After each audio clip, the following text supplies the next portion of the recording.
il y a une peur importante et c'est ce que je veux aborder. Aujourd'hui, de nombreuses personnes ne se sont pas ouvertes au ministère du corps du Christ en raison de deux dimensions de peur et je veux y faire face par l'esprit. Une peur est inutile, mais l'autre est tout à fait nécessaire, pas en fait nécessaire, mais mérite d'être prise en considération. Et je veux que vous écoutiez très attentivement. De nombreuses personnes ne peuvent pas recevoir du corps à cause de la peur. Premièrement, la peur d'être corrompu par les absurdités et les bêtises tristes que nous trouvons circuler dans le corps du Christ. Il y a des gens dont la résistance à s'ouvrir, que ce soit à d'autres ministères ou à d'autres expressions au sein du corps, est une préoccupation légitime. Pourquoi? Parce qu'il est indéniable que, mesdames et messieurs, je ne parle pas d'universalisme où l'on embrasse tout. Suivez-moi simplement. Je vais toujours équilibrer et vous donner une perspective sur toutes mes discussions. Sommes-nous d'accord? Oui, il y a des personnes qui ont des peurs légitimes et il suffit d'être aveugle pour ne pas vous dire qu'il y a des choses dérangeantes dans tout le corps du Christ au Nigeria, en Afrique et dans le monde entier. Toutes sortes de choses qui suscitent des inquiétudes. Donc, il y a des personnes dont le refus de s'ouvrir de cette manière est sincère et légitime car cela leur a demandé beaucoup de construire un historique avec Dieu. Il leur a fallu beaucoup de temps pour construire leur entreprise, pour construire une vie de droiture. Ils ne veulent pas se polluer et se corrompre avec n'importe quel type d'absurdité qui se produisent. Vous trouvez cela dans tout le corps du Christ. Il y a de nombreuses dénominations, en parlant respectueusement, qui ne se sont pas ouvertes à la diversité du corps, et cela pour une raison légitime. Mais ensuite, il y a une deuxième dimension de peur, qui est inutile. La deuxième dimension de peur inutile est la peur qui naît de la croyance. Écoutez attentivement. Si vous vous ouvrez aux diversités du corps, vous craignez peut-être que quelque chose se produise dans votre vie et que vous perdiez contact avec Dieu. Je peux vous dire que c'est une peur inutile. Je vais vous montrer un passage de l'Écriture qui vous bénira si vous apprenez. Le secret pour recevoir du corps du Christ est capturé dans deux versets très profonds. Le Seigneur m'a donné ces écritures il y a de nombreuses années et elles ont apporté la délivrance dans ma vie. Laissez-moi les partager avec vous. Êtes-vous prêts? Dans le livre des Juges, chapitre 14. Juges 14, du verset 12 au verset 14. Juges 14, c'était Samson. Souvenez-vous, quand Samson était au chemin pour retourner, il a raconté un mensonge. Comme le dit la Bible, il a tué ce lion à main nue. Et maintenant, il revenait pour aller voir Delilah. Et quelque chose s'est passé. Samson leur dit, je vais vous proposer une énigme. Si vous pouvez certainement me déclarer cela dans les 7 jours de la fête et le découvrir, alors je vous donnerai 30 draps et 30 changements de vêtements. Quelle était l'énigme? Verset 13. Mais si vous ne pouvez pas la déclarer, alors vous me donnerez ce que je devais vous donner. Maintenant, ils ont dit, propose l'énigme. Faisons-la connaître. Regardez ceci. Cette énigme est le ministère derrière la peur de recevoir du corps. Et c'est aussi la solution pour recevoir du corps. Voici l'énigme. Il leur dit, de celui qui mange est sorti de la nourriture, et de l'homme fort est sorti de la douceur. La Bible dit qu'ils ne purent expliquer l'énigme en 3 jours. Permettez-moi de vous interpréter l'énigme.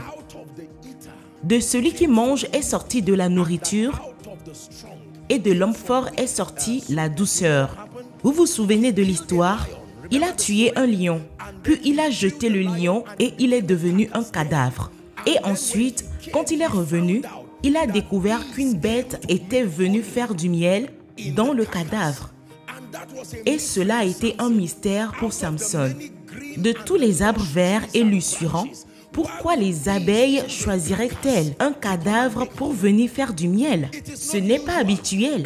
Les abeilles utilisent des rochers et des arbres. Mais maintenant, à partir d'un cadavre, le cadavre d'un lion, il a mis la main dans le cadavre et a sorti du miel. Savez-vous la signification de cela? Il y a ce trésor dans des vases d'argile à partir d'un cadavre, quelque chose qui pourrit, qui se décompose. Pourtant, la douceur et le miel peuvent toujours en sortir. Voilà le mystère pour recevoir du corps du Christ. Il est vrai qu'il y a des imperfections dans le corps à de nombreux niveaux. Il est vrai qu'il y a des gens qui sont encore en train de grandir et de progresser. Il est vrai que le corps du Christ a été entaché au fil des ans par plusieurs types de limites. Mais à partir de ce cadavre, Dieu a choisi d'y mettre quand même du miel. Et écoutez ceci, le secret pour recevoir, c'est que si vous pouvez endurer l'odeur du cadavre, alors vous pouvez en sortir le miel. Vous pouvez obtenir du miel à partir d'un cadavre sans supporter l'odeur. La première chose que vous devrez endurer, c'est l'odeur du cadavre. Mais il y a du miel véritable enfermé en eux. Je sais que l'homme de Dieu a un tempérament bouillant. Nous prions pour que Dieu agisse en lui. Mais en attendant, ne laissez pas le tempérament vous empêcher de recevoir la dimension prophétique, car il y a une prophétie authentique là-dedans. Et même si vous avez peur de lui ou de sa colère, savez-vous que cela signifiait d'être un disciple d'Élie? Théologiquement parlant, Élie avait un tempérament bouillant. Vous devez respecter Élie pour endurer toutes les crises de colère et les fluctuations émotionnelles qu'il traversait. Mais une chose que vous ne pouvez pas nier, c'était la grâce prophétique authentique qui était sur Élie, au point qu'il était l'un des deux témoins apparus à Jésus, Moïse et Élie. Sommes-nous d'accord? Qui vous a dit ça? Vous ne pouvez recevoir que de personnes parfaites. Malheureusement, il n'y en a aucune. Permettez-moi de répéter. Malheureusement, il n'y en a aucune. Apôtre, je vous aime tellement. Vous ne m'avez pas vu quand je suis en colère. Vous ne m'avez pas vu quand j'ai faim. Sommes-nous d'accord? Vous n'aimez que ce que vous avez vu. Ceci est un message inconfortable, mais c'est un grand message. Si nous apportons la libération au corps du Christ, et c'est à partir de quelque chose de fort que quelque chose de doux est venu. Je sais qu'il y a beaucoup de tribalisme dans ce ministère. Dès que vous arrivez et que vous n'êtes pas de telle ou telle tribu, vous le ressentirez dès le départ. Mais pouvez-vous endurer cette douleur du tribalisme? Parce qu'au milieu du tribalisme, il y a une communication solide de la doctrine. Pouvez-vous endurer l'odeur du cadavre pour recevoir le miel? Sommes-nous d'accord? Il y a beaucoup de gens qui ne croient pas que quelqu'un puisse porter la grâce de Dieu simplement parce que vous êtes conscient des limites qui entourent l'homme. Même si Jésus était sur terre, vous auriez quand même fui loin de lui. Votre Jésus que vous aimez tant, découvrez ce qu'il a fait avec un fouet dans le temple. Imaginez si votre oncle faisait partie de ceux qui ont été fouettés. Là, que votre oncle revienne avec des cicatrices. Qui vous a fouetté? Pas un démon, pas Belzébuth.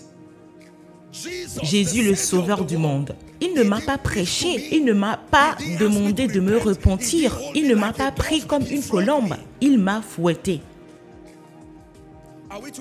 Sommes-nous d'accord? Alors, imaginez le jour où ils ont appelé Jésus Belzébuth et que vous étiez là. Vous seriez heureux d'approuver.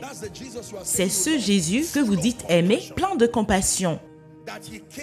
Celui qui est venu guérir quelques personnes et laisser d'autres, le même Jésus qui a appelé des personnes plus âgées que lui, race de vipères. Où est alors le respect pour ce Jésus sans défaut, ce Jésus sans péché et ce leader exceptionnel? C'est le genre de pasteur que je veux. Ne blâmez pas les disciples d'être en colère. Ils ont dû dire, Jésus, laisse-moi te dire, nous te respectons. Mais si tu joues avec nous pour finir par nous abandonner un jour, tu ne vas pas laisser ça facilement avec nous. Nous avons tout quitté pour te suivre. Nous ne comprenons plus tes voix. Écoutez, je vous enseigne quelque chose. J'espère que vous apprenez. Il n'y a pas d'homme de Dieu parfait. Il n'y a pas d'homme ou de femme parfait nulle part.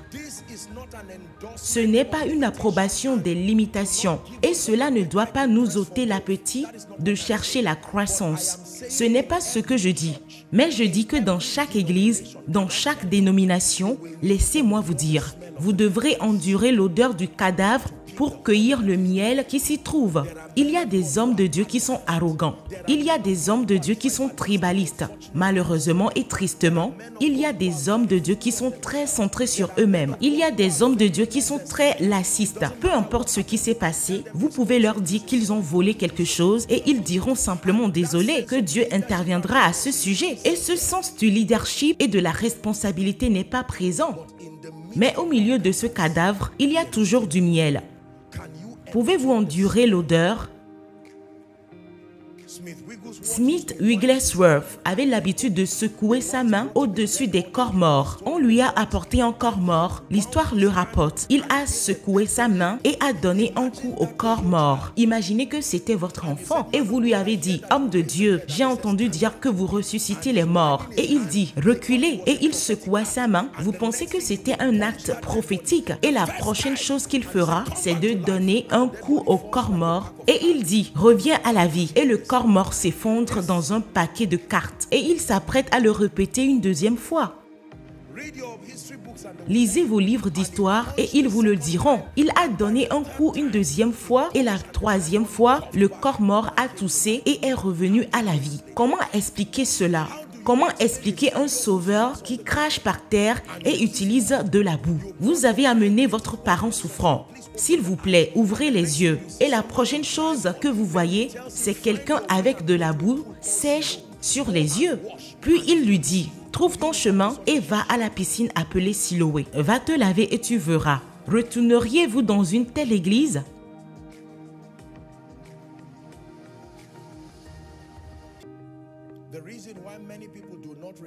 La raison pour laquelle de nombreuses personnes ne reçoivent pas du corps du Christ est qu'il y a une dimension de perfection divine que les gens attendent des hommes de Dieu et de tout le monde. Permettez-moi de vous annoncer assez tôt que vous ne la trouverez pas. Je répète, vous ne la trouverez pas, ni en vous-même, ni chez personne d'autre. Il y a ce trésor dans des vases d'argile. J'aurais aimé qu'il soit simplement calme. J'aurais aimé qu'il ne crie pas autant. Pourquoi ce gars crie-t-il autant aux démons comme ça? Eh bien, Dieu a vu cette limitation et a quand même maintenu l'onction sur lui. Si vous avez maintenant besoin de cette grâce, vous devez endurer. Vous penserez que Dieu retirera l'onction. Il l'a quand même laissé là. Permettez-moi de vous montrer le deuxième passage de l'Écriture. Elle se trouve dans le livre de l'Apocalypse 1, verset 10. Apocalypse 1, verset 10. Jean dit, « Je fus ravi en esprit au jour du Seigneur et j'entendis derrière moi une voix forte comme le son d'une trompette. » Suivez attentivement le verset 11 qui dit, « Je suis l'alpha et l'oméga, le premier et le dernier. Ce que tu vois, écris-le dans le livre et envoie-le aux 7 églises qui sont en Asie, à Éphèse, à Smyrne, à Pergame, à Thyatire, à Sardès, à Philadelphie et à Laodicée. » Verset 12, la Bible dit, « Je me retournai pour voir quelle était la voix qui me parlait. » J'ai vu quoi? 7 chandeliers d'or. Ainsi, il cherche la personne qui lui parle et son attention est attirée par ce qu'il voit. 7 chandeliers d'or au verset 13.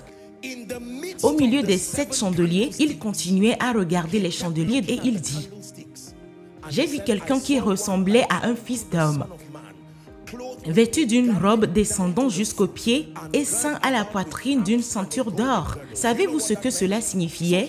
Donc, il entend une voix qui lui dit que je vais te donner une série de révélations. Assure-toi de les écrire. Il se retourne pour chercher la voix et la première chose qu'il voit, c'est l'église, les 7 chandeliers. La Bible, en interprétant cela, dit que c'est toute l'église. L'Église catholique. Le mot catholique signifie l'Église universelle, la collectivité du corps du Christ. N'est-il pas étonnant que, avant de voir Dieu, il ait vu l'Église?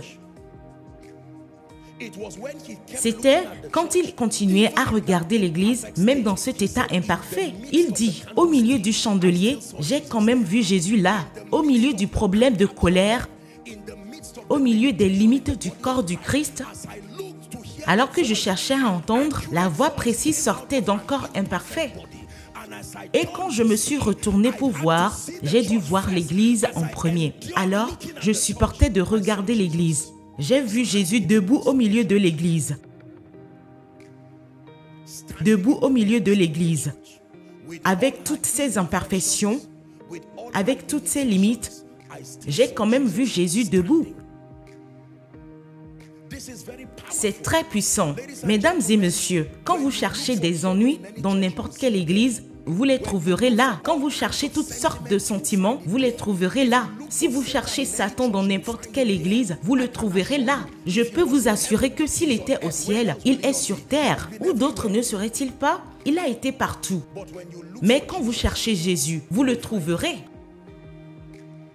Au-delà du tribalisme, au-delà des sentiments, au-delà des limites. Lorsque vous regardez avec un cœur ouvert, vous verrez Jésus debout là. Et c'est cela que vous devrez focaliser. C'est la clé pour recevoir du corps du Christ. Chercher la perfection sera une perte de temps. Chercher l'absence de défauts et l'irréprochabilité sera une perte de temps. Chaque personne dans le corps du Christ est un projet en mouvement que Dieu aide. Sommes-nous ensemble maintenant? Oui! C'est pourquoi Jésus, même dans sa position exaltée, intercède toujours pour les saints. Paul, au sommet de sa vie apostolique, a dit ceci, afin de connaître Christ. Il a admis qu'il avait beaucoup de choses auxquelles il n'avait pas encore atteint.